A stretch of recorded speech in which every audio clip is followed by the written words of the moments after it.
All right, are you ready? Bring the energy. Okay. Hi, friends, and welcome to our first full episode of Moline Method Mic'd. I'm Kelly Moline.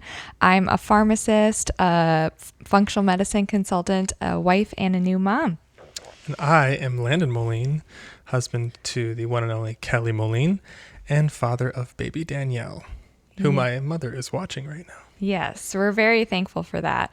We've tried to record a couple times during nap time. Sometimes it works, sometimes it doesn't. She likes to be in the camera, which is great when we put it all together. However, if you've ever worked with a baby, they're a little unpredictable. I feel like she just knows when we're actually filming the podcast because she only naps for 10 minutes and then She's like, "Isn't this about me?" Kinda. Mm-hmm. Pretty much. Yeah, she knows. She wants a spotlight. That's all.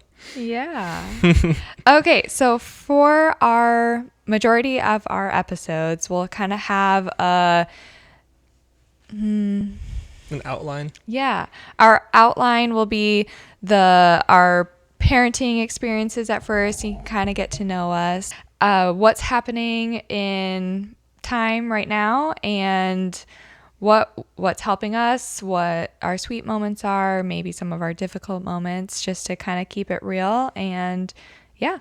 And then we'll jump into our functional medicine topic of the week so that we can learn some symptoms and how to approach it in more of a functional medicine lens, which basically just means what's the root cause behind it, what approach can we do to help heal naturally rather than always putting a Band-Aid on it with over-the-counter medications, prescription medications, and we can talk about lifestyle.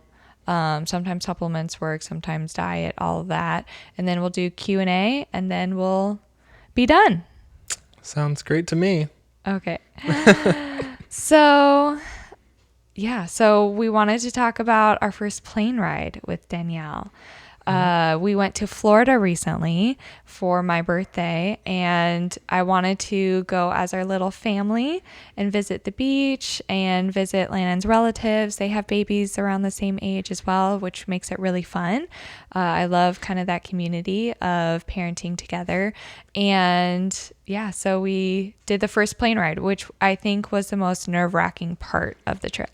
Yeah, I mean, I think that the actual trip itself went pretty smoothly for the most part. A lot more smoothly than I thought it was going to go. I think it was a lot more prep though. Yeah. Making sure we had everything.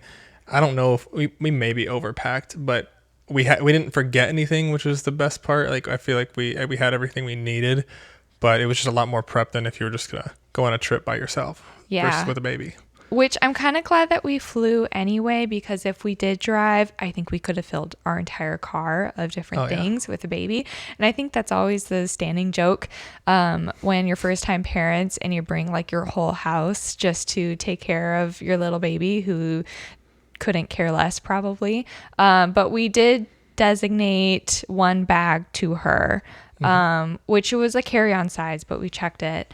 And yeah, that was really helpful. So it had all of her different outfits, her swimsuits, her little sun hats and sunglasses, which was really fun. And then we brought the stroller and the car seat, and the little Snuggle Me. Snuggle Me? Is that what it's called? Yeah. And yeah, so I think the one thing I was trying to determine whether or not we were going to bring diapers or just buy them there and bring enough for travel, because my sister said you can just buy them there, which was a really good idea. But we did have enough room, so we were able to bring extra diapers and wipes. Yeah. Nope. So everything went pretty smoothly. We got through security. They didn't find anything in our bags. That was good. But once we got to the gate, we were able to check our stroller and our car seat. All that was really smooth. We actually got priority boarding. Yeah, that was kind of nice. Nice little perk. And even going through security, you got like, what is that called? It was like a priority line of some sort. I forget what it's called. So we got to go in, skip the line kind of like with wheelchairs and those types of. It felt like TSA pre-check kind of, but yeah. So that made it a lot easier too, since we had a baby. Yeah, I mean, and since you have more stuff, like we are actually having to check a bag, so a lot of times we'll just go carry on it by ourselves. But yeah, so since we had other things to check, it was great that everything else went really quickly. But yeah, then once we got on the flight, we had a plan. Yes, our plan was to nurse on the way up and then nurse on the way down. And a lot of people recommended that to me because their ears are popping. So if they're sucking, like nursing, that can be really helpful so that they're continuing to swallow so that their ears can pop naturally. And so, yeah, otherwise you could use, bottle feeding or pacifier too. She doesn't really take a pacifier. So we were going the nursing route. And we got on the plane. It got delayed a little bit once we were on the plane, which could have gone south really fast. But she was sleeping. And I was also wearing the baby carrier that we have. Yeah. So that was helpful too. So I wore her. She was pretty much sleeping as we got on the plane. And then the hour that we were sitting on the plane delayed. And then she woke up right before we took off. So I nursed her. And then she fell back asleep. And I was like, wow, this is really easy. Yeah, we felt like pros at the point. Yeah. They're like, is this your first flight? And we're like, yes, we're doing so good. And then things went south. Yeah, well, yeah. When we started to decline, she woke up and was inconsolable. Yes, and, very. We obviously tried to breastfeed again right away. Mm-hmm. We tried putting a pacifier in. All this, it felt like it was taking forever because obviously the baby's crying and you feel kind of bad about inconveniencing everybody else. But then the flight attendant came over. It felt like within 30 seconds of her crying. Yeah, it was a little bit, but she comes over and she is pointing to me and she's like, ears. And I'm like, are you trying to say this is really loud? And everyone else's ears hurt. But I think she meant like the baby's ears hurt, Danielle's ears hurt. And she's like, try nursing or a pacifier or bottle feeding. I'm like, I know, I'm trying everything.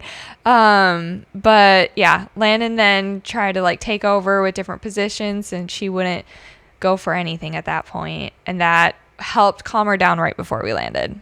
Yeah, she did go for the one position. I just flipped her on her stomach and kind of bounced her. That's usually the one that works. So she went for that, and that kind of calmed her down. My arms got really tired. Yeah. I already have bad shoulders, but bouncing her with one arm while you're declining just adds an extra weight, I guess. Yeah, it was a workout for sure. Oh, yeah. So I was dying by the time we finally hit the tarmac. But, yeah, it could have been worse. Yeah. I feel like I was kind of dreading it a little bit. I didn't want to be. I've been on flights with kids, and we were going to Orlando, so there were a lot of kids on the plane in general. Yeah. But I've been on flights with kids, and they've cried the entire time, and I was like, oh, I don't want to be that parent. But it's also just kind of a natural part of life. Like, kids cry, they have needs. It's the way that they communicate. So yeah, at the end of the day, I always feel for those parents who has the baby crying or anything like that, and I've never had to experience it until this time firsthand. And so I think there are a lot of parents around us that were kind of in that same mind frame of they felt for us. I don't think anyone really was that annoyed, so that was good. You're also going to Orlando with a bunch of kids. I didn't notice other babies crying, but our baby definitely cried. And the lady next to us, she was like, I figured this is your first time, and I didn't want to mention the descent because that's when some of the crying typically happens. But apparently learned. The descent's worse. But So then on the way back, I was fully prepared for that descent, right? And I thought, okay, this is going to be easy again going up. Our flights were pretty delayed going back, so we didn't get to take off until like 10:30 or so from Orlando. So Danielle was overtired, which doesn't help. And then, so she was crying already going on the plane, and I was trying to nurse her going up, and she was just very fussy. She wasn't inconsolable, loud crying, but just very, very fussy. And So that was really challenging, and we were trying to figure out what to do because this is going to be a long flight without it. It's only, what, a 3-hour flight typically? Yeah. So it's not terrible, but it's the middle of the night. We're both exhausted. And people are already like trying to sleep. They're trying to dim the lights, and we're just like, oh boy, if the incline is bad, it's going to be bad the whole time. And so and so we're trying all these different things. Landon again was trying the different positions, but she was just so fussy. And so my ultimate fear of this whole trip was, what if she poops on the plane and I have to change her diaper? So she started smelling a little bit and tooting. So I'm like, okay, let me just try that, because we've tried everything else at this point. So I start taking her and going to the back, and they know exactly what I'm doing. They see me carrying a baby, so they give me a garbage bag to put the diaper in. And then I'm going towards the back, and I have no idea what I'm looking for because it doesn't look like a normal changing table. It's a plane. Like, is it going to be in the tiny bathroom? Is it going to be in the back where the flight attendants hang out? I don't really know. So I'm just like looking lost, and then the flight attendant kindly shows me what I'm supposed to be looking for and the little emblem, the sign that says that there's a changing table in there. Still, I have no clue. And she pulls it down for me. I'm like, oh, okay, cool.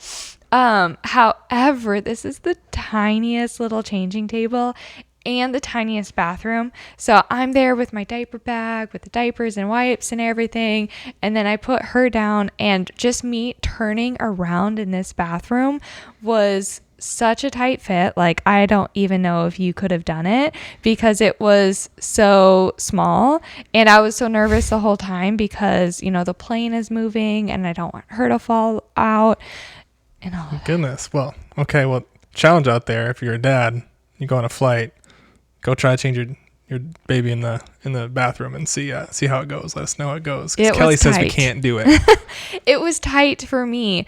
So I feel like your shoulders would have been too much for that. Yeah, I mean, they are typically like tight as it is. So I can only imagine. I don't remember even seeing a changing table in there. So they're pretty hidden. Yeah. Yeah. Wow. So I was pretty nervous with all of that. And then with all of that, she didn't even poop. It was just apparently gas. So then, but then after that, get back, and I was like, okay, I'll just try to nurse her again. We're like halfway through the flight at this point, and I was trying to hold off until we were on our way down for the descent, because that's what I was preparing for. And then I start nursing her again, and she's out cold, which was great. And then she didn't even wake up for the descent, which I was nervous about because both of our ears were popping so much on the way down, like during that time specifically. So I thought for sure she was going to wake up and start screaming, but she was out.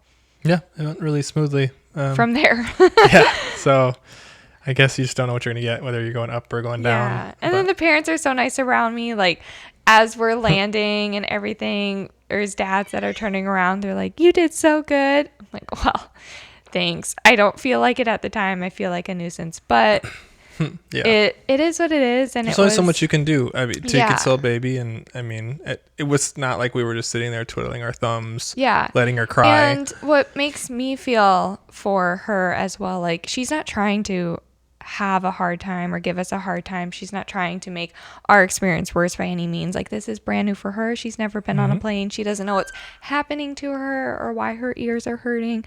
So then I just feel so bad for her, and I want to help in any way. We're just trying to figure out how to help her.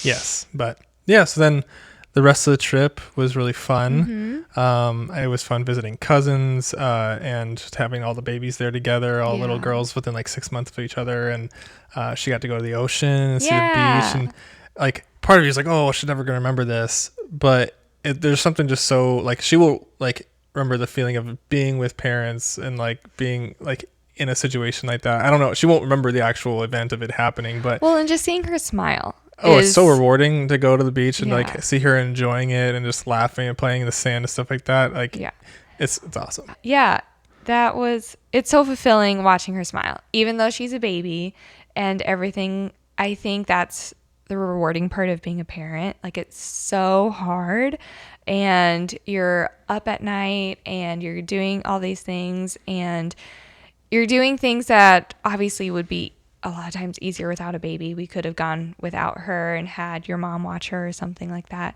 But it's so much more fulfilling having her be a part of it and seeing her enjoy herself. Yeah, I think that's part of bonding too, like where she's not going to remember the actual event of going to Florida, but she's going to, that's just a part of like the bonding process, and you're really just spending time with her. It's quality time because you're not working, you're really isolated with your kid and getting to go through that. It's fun. Mm-hmm. Yeah. Yeah. A few days before we left, she finally started sleeping through the night. And if I was newly postpartum, I could not fathom leaving, like getting up when I didn't have to at 4 a.m. and then getting ready to go. And so it made me a little upset that she just started falling asleep and like sleeping throughout the night. And I'm like, am I going to mess this up? Her actual sleep schedule, because we've been working on that. But no, it was all good in Florida. It was a little bit more of a recovery, I think, coming back just with the late flight. But yeah, sleep is precious, especially in the postpartum life, right? Mm-hmm. Yeah, I guess that's a good segue into our topic then. Yeah. Brain fog. So our topic this week with the functional medicine lens is brain fog. Brain fog isn't technically a medical term, but I think a lot of people experience it, whether you're going through postpartum, whether you're going through a stressful event or burnout or menopause, perimenopause. So how would you describe brain fog, I guess? Because, one of the things I think of when I think of brain fog is like, oh, but pregnancy brain, is there a difference? So what is brain fog to you?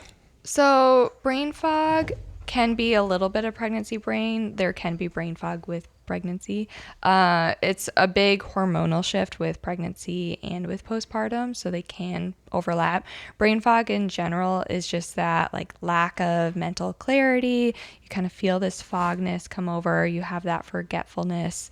I think a lot of people kind of have that experience. Gotcha. And so what is it, we can talk about pregnancy and postpartum versus someone just that doesn't get pregnant, like a man or anyone that's just not pregnant. Yeah, because you've experienced brain fog too. Yeah, so I guess for someone that's pregnant or going through postpartum, what is it that gives someone brain fog? What's the root cause of that? Yeah. Hi, Titan. One of our dogs wants to be in it. So there's a lot of things that can contribute, and I think with sometimes our world just wants like, oh, you're just low in B12, just take a B12 and now we're fixed, right? It's not always just one cause. So we have quite a few things that can contribute. And then with postpartum or pregnancy, and then just with stress, there's a lot of overlapping factors as well. So for postpartum or pregnancy in particular, there's a big hormonal shift. So hormones are changing rapidly, and that is also true in menopause or perimenopause. Perimenopause is just around menopause, but like postpartum itself and perimenopause, your hormones are going down. So when I'm talking about that, I'm talking about progesterone and estrogen. They're going down very rapidly. And after labor, after delivery, it's like falling off a cliff. Okay. So we have the hormonal change, but there's a difference of that should be happening and you are going to have lower hormones, and there's a difference between having low hormones and your hormones bottoming out. Okay. So we want to take care of the hormones, even if they're going to be lower. We don't want them to exactly bottom out. Okay. Does that make sense? I think so. Okay. There's also... What do you mean when you say take care of the hormones? Yeah. So we want to focus on what sleep we can get. So postpartum, you do definitely have to have some grace because you're taking care of this baby every couple hours throughout the night. You're definitely not sleeping very well. If you can control your stressor, sometimes people will get help at night or hire a night nurse if that is in your budget. If not, taking turns between the mom and dad can be helpful just so you can get as much quality sleep as possible. And then nutrition, so focusing on those like warm healing foods, especially in the postpartum sense. You can focus on protein, healthy fats, fiber, so that we're not having sugar imbalances. So our sugar isn't spiking up and then bottoming out, because that's going to also impact your cortisol levels, because cortisol is going to try to regulate your sugar as well and produce more blood sugar to your body, especially if your body feels like it's in that fight or flight mode, which is basically what you are in if you're in postpartum or if you are like in a really stressful time in your life. So when cortisol is imbalanced, if it's too high or too low, it's also going to impact how you think as well. So that has an impact. And then nutrition.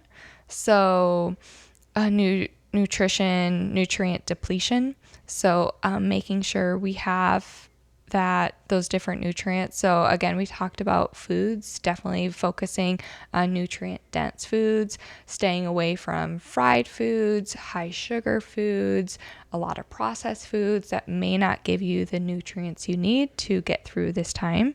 But you can also help with supplementation. And I'm a pharmacist, so I always think of like good supplements to add that include these specific nutrients for a time in your life. So when I'm thinking of specific nutrients, I'm thinking of B vitamins, especially methylated B vitamins, which means that they're in their active form. So like rather than the regular cyanocobalamin or cobalamin, you want the methylcobalamin, which is the methylated B12, so the active form of B12. And then same thing, you want folate rather than folic acid. Folic acid is a synthetic form of the folate. So we want the actual active form, and that's because a lot of people can't actually convert that in their body, and so it can build up more as a toxin than do the beneficial things it needs. So if we can look for the methylated B vitamins, that can be really helpful. And then magnesium, and when we're thinking of brain, I'm thinking of magnesium glycinate or magnesium threonate, because threonate is going to cross the blood-brain barrier to actually reach it. And then glycinate is known to be more calming. And they're just the different like salt forms of the magnesium and how they're absorbed in the body and where they're going. Like citrate more stays like in the gut, so that can help more with like constipation and those types of things. So different magnesiums can help with different things. Iron is really helpful, especially if you are more on that anemic side or low iron. And then pregnancy, you need a lot of iron with your more like blood flow in your body, more blood volume. And then you're going to lose a lot of blood in the delivery process, and then you're bleeding afterwards. So replacing that with enough iron, typically a gentler iron, can be helpful for that. Okay, so just to recap, because there's a lot there. So it sounded like you said, to help with brain fog, you want to get plenty of sleep, more lifestyle, diet, you want to get nutrient-rich foods and supplementation.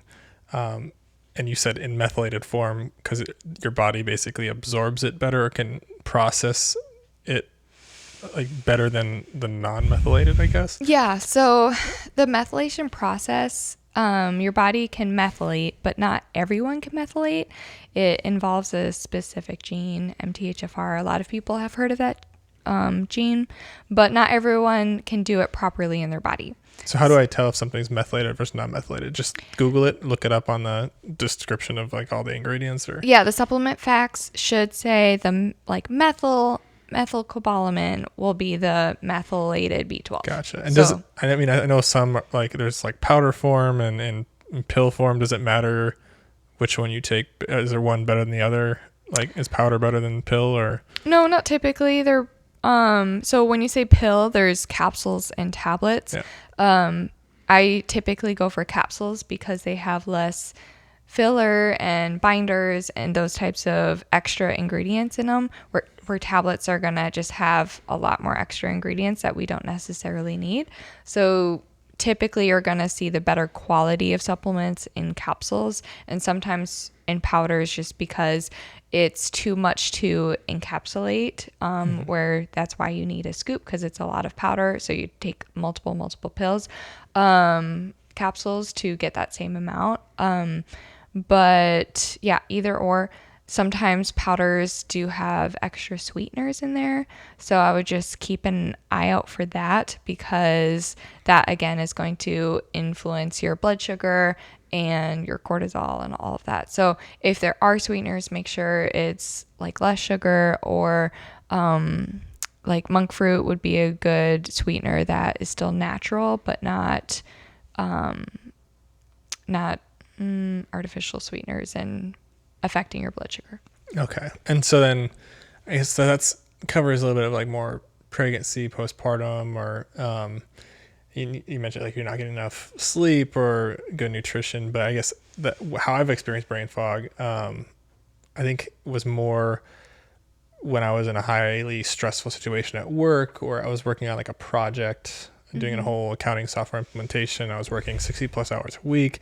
So I probably wasn't getting as much sleep because I was staying up like working on it. But I think it was more the stress that impacted like my ability to like think clearly and straight. And so that's kind of where I've experienced brain fog more. Is there anything different about like men's bodies that like you should do things differently to combat brain fog, or is it kind of the same with everybody?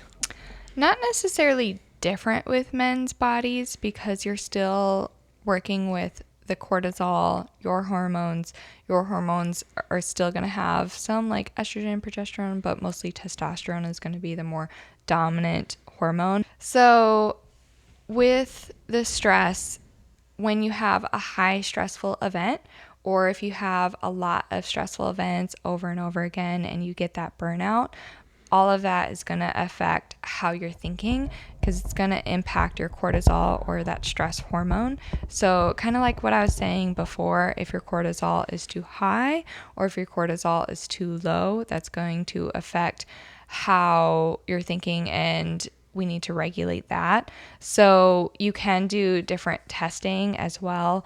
I like to test cortisol to see where it's at and see if it's too high or too low. When someone is normally like healthy and stressed, your cortisol is going to go up, and that is normal and that is healthy. And cortisol gets a bad rap, but that is what it should be doing to get you through that stressful event. But if the stress keeps happening, that's when your signaling starts breaking. Okay. So we want to like regulate. It gets worn out. In a way. Yeah. So we need to start helping your body produce those hormones, helping your body adapt. Yeah. And I think one thing you've mentioned before in our conversations is kind of, if you're dealing with a lot of stress too, is kind of removing the stressor. Yeah. So if we can remove the stressor, that's the best way to first approach the situation. Now, yes, I know we live in a stressful society, and if we can remove it, fantastic.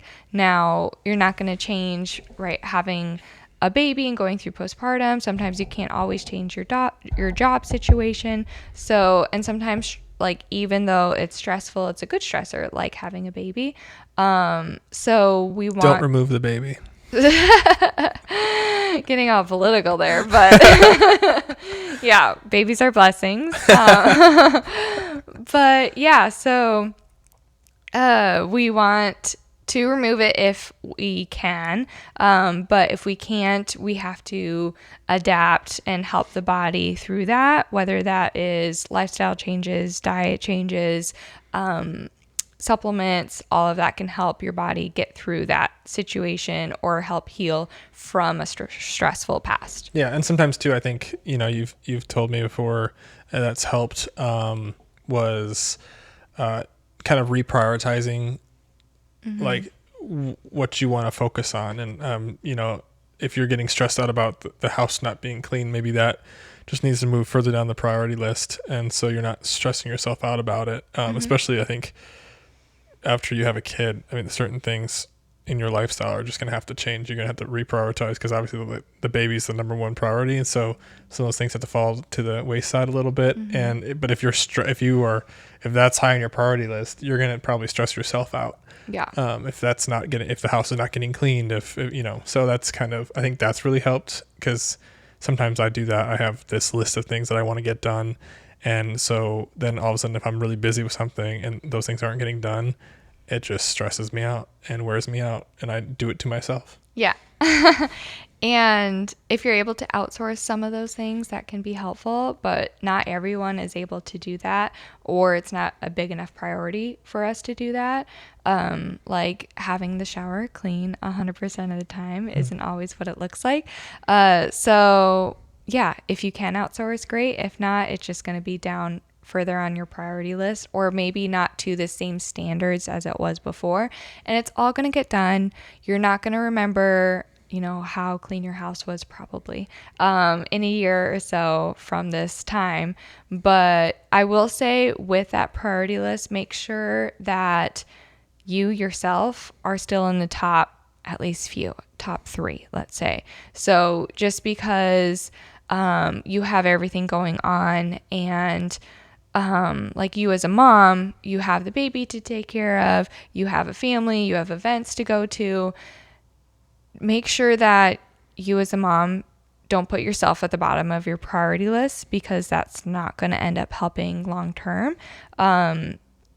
We need to make sure your health is still high, right? Because we can't pour from an empty cup, as they say.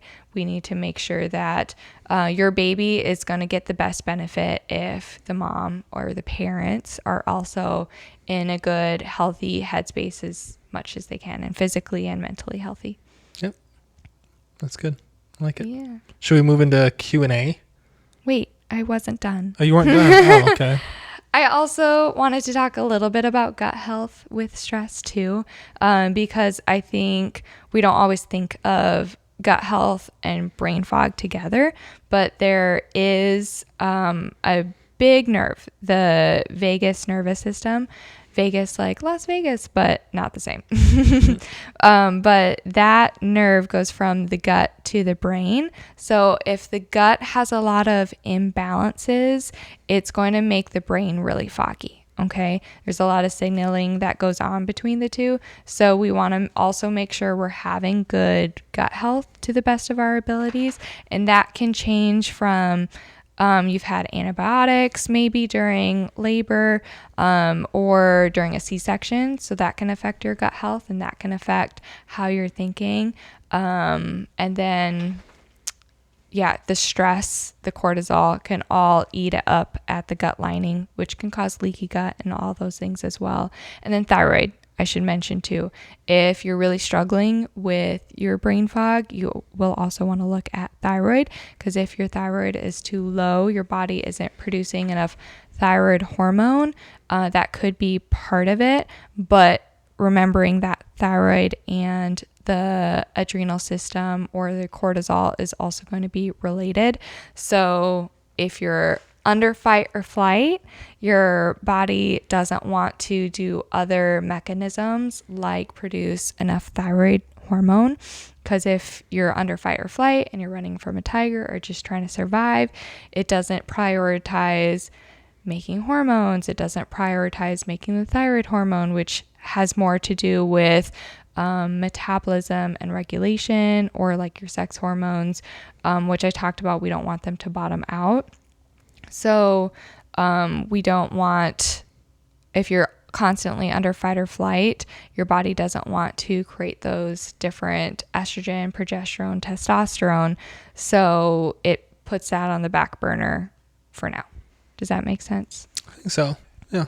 I know I just talked a lot about a lot of things. It's a lot of information. I might have to watch it back. Yeah. All right. So Q&A. Okay. Okay. Oh, and you can submit questions to our Instagram at Moline Method if you have questions for us relating to functional medicine, relating to other things, and we can try to answer some of those on the podcast. Yes. Go visit our Instagram page. Yeah. Send those questions in because that's where we're getting them. Yeah, because we want this to be a conversation with everyone else too, and we want to help.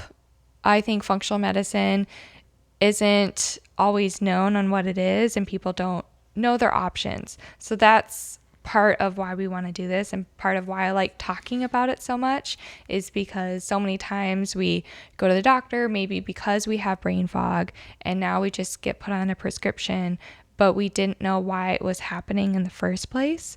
So we didn't know what lifestyle changes that we could make or what nutrients we may be deficient in that we could try first before putting a prescription on board that could lead to other difficulties in your health. Mm-hmm. Yeah. And we'll probably cover that a little bit in more detail when we actually go over like what functional medicine is. But yeah, no, these questions don't have to be necessarily related to the topic we're covering that day either. It can be anything that you're going through. So send them in. So first question we have is, how do electrolytes impact hormone levels? Okay, good. Oh, this can also be really helpful with brain fog too, because we want to stay hydrated for the brain. So I should add that too, especially when you're postpartum and you could be nursing as well, staying hydrated. So electrolytes typically are known to help with hydration levels, because if you're just drinking plain water all the time, the water could go straight through you without actually being absorbed into the bloodstream. So you're just essentially peeing it out. And sometimes you could end up even more dehydrated that way. So adding electrolytes, which are typically sodium, potassium, magnesium, and sometimes calcium, can be helpful because the water is going to follow that. So for example, water follows sodium. So if you are having electrolytes and having some sodium in particular, that will be absorbed and then the water is going to follow. So water can can be absorbed in the body, into the blood, into the cells, so that you are actually more hydrated itself. And then electrolytes are also positively charged ions. So they do a mechanism in the body to help your hormones work. So hormones are like little messengers. So they tell other body organs or glands or different things on what to do. So the hormone will come and hook onto a receptor like a lock and a key. And then that needs almost like electricity to function. And so electrolytes kind of sounds like electricity. So they help that messaging work better. So electrolytes help your hormones communicate more effectively. That's a good way of putting it. Yeah. Okay. And yeah, I mean, I guess that makes sense. That's why a lot of people push like those energy drinks that have electrolytes when you're playing sports or you're sweating a lot, because you're sweating out that sodium. Exactly. Yeah. You're sweating out sodium as well. So you're trying to replace those electrolytes. And if you're sensitive to salt, you can have maybe a little bit less of that. But magnesium, sodium, potassium, sometimes calcium, all of those can be helpful for hydration and hormone health. So I drank a lot of electrolytes during my pregnancy, during my labor, and then definitely getting started while postpartum, while nursing, trying to get like my milk supply up. So I probably drank like 1 electrolyte pack a day at least, trying to get all of that up. And you want to look at quality if you decide to like purchase electrolyte packs. An easy way to do it would be like Redmond salt in some water. That's an easy way of getting electrolytes. Otherwise, looking for like quality supplement packs that don't necessarily have a bunch of sugar or added sweeteners, because we don't, again, want to like have those sugar imbalances or raise your cortisol or anything like that. Yeah, because that would kind of be counteractive to what you're doing or what you're trying to do with your hormones. Yeah, that makes sense. Okay. Number 2, next question. Can you explain how organic / sugar-free can be more damaging than good? More damaging than good. Okay. So I'll take this kind of in 2 parts. since it's organic and sugar-free. So organic, I don't exactly know the take on this because I like going for more organic things when possible, just to reduce the amount of chemicals, toxins, pesticides that we're ingesting. But if, for example, you're having something that's labeled organic, but it's a cookie or something that's still like very processed, it wouldn't necessarily mean like organic equals healthy. It just means that there's like no pesticides. I've definitely seen organic sweets before. Yeah. And it's still sugar. Yeah. So if you think you're just like, I mean, it might be the healthier option of the sweet, but it doesn't necessarily mean it's good for you. Yeah. And we all like our little sweet treat, and there's balance in life, obviously. But just because something's labeled organic doesn't mean it's always the healthy option. And then if you're always focused on organic, depending on where your health lies, if you're too focused on it, sometimes that can be too much, and you may want to, it may not be the ultimate goal, depending on where your health lies. So if you're just too obsessive over it, that I could see where like it might limit your options for what, like, are you saying like if your grocery store only has a certain amount of organic items and you can only eat organic, then you're limiting the nutrition you can get because there's only a certain amount of foods? Or I'm mostly saying if you're just like, oh, I can only eat something that's organic and I don't want anything else, I could see how that could be obsessive and not as healthy. But if we are looking at organic, there are times where organic can be more important than others. So have you heard of like the Dirty Dozen and the Clean 15? I think only because I've heard you talk about them. Okay. So for the Dirty Dozen and the Clean 15, it's a list that comes out every year where they release what fruits and vegetables have the most amount of chemicals, pesticides, and the fruits and vegetables that have the least amount, and that you don't have to worry about it as much. So the most amount is obviously going to be the Dirty Dozen. And so those are the foods that you want to focus on eating organically if you can. So these are typically going to be like your apples, strawberries, bell peppers. Yeah. So that's why I'm always focused on having organic when it comes to those. And then Clean 15 are going to be, I think, like sweet potatoes. Don't quote me on this. Look it up. But that may not have as much chemicals naturally, so you don't have to be as focused on buying organically. I want to say we talked about it before, maybe I read about it somewhere, but it was the Clean 15 were typically fruits and veggies that had like a harder shell or almost like a peel, like a banana. Banana has a peel, oranges have a peel, so there's less chance for like the pesticides to kind of get into the fruit or the vegetable. Yeah, the part that you're eating. Yeah, so they're a little safer to not eat organically. But yeah. So if you don't have a list with you, that's a good rule of thumb too. Yeah. And sugar-free. And then sugar-free. Okay, so I definitely see a lot of advertising for sugar-free. That doesn't mean it's healthy. So especially when we're adding artificial sweeteners and that type of thing, that can just add more chemicals to your diet and impact your liver in a negative way that is not better necessarily than sugar. So if we can just, let's say, eating sugar-free by not eating processed foods and just limiting the amount of sugar you're eating, now I would say that's healthier.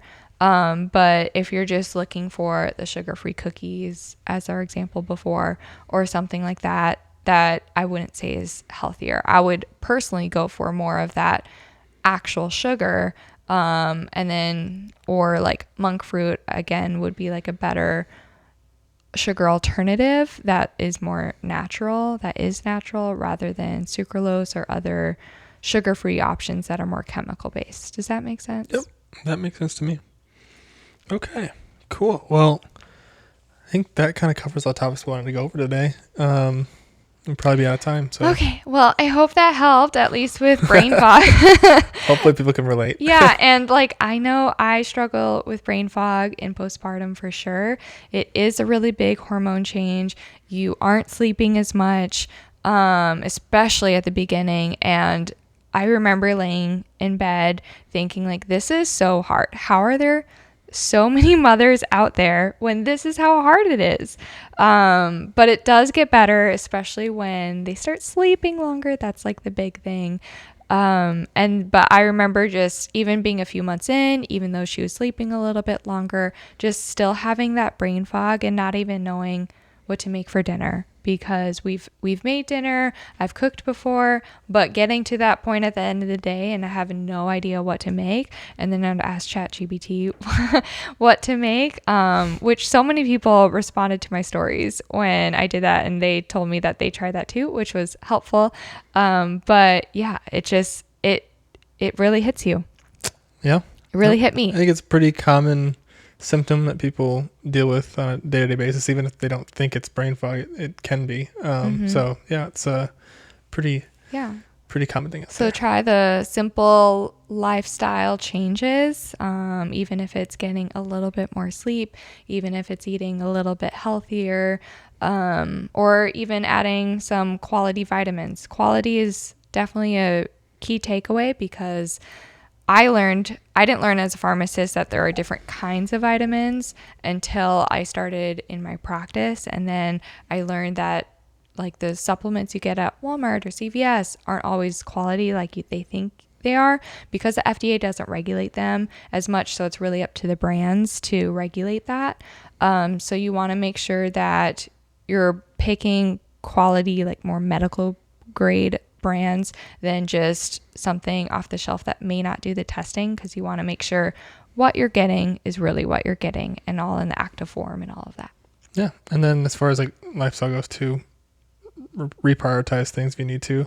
Everyone handles stress a little differently, and so like I like to go to the gym when I'm stressed. It helps me like deal with that, but other people have different ways of dealing with stress. So I think that's an important part of keeping that brain fog away. So yeah, give yourself some grace during this time as well.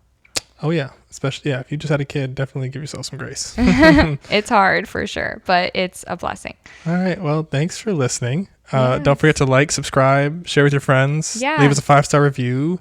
Visit our website that is now published. Yay, molinemethod.com. Yes. And our Instagram, you can submit questions at Moline Method and follow along with our journey. Yeah.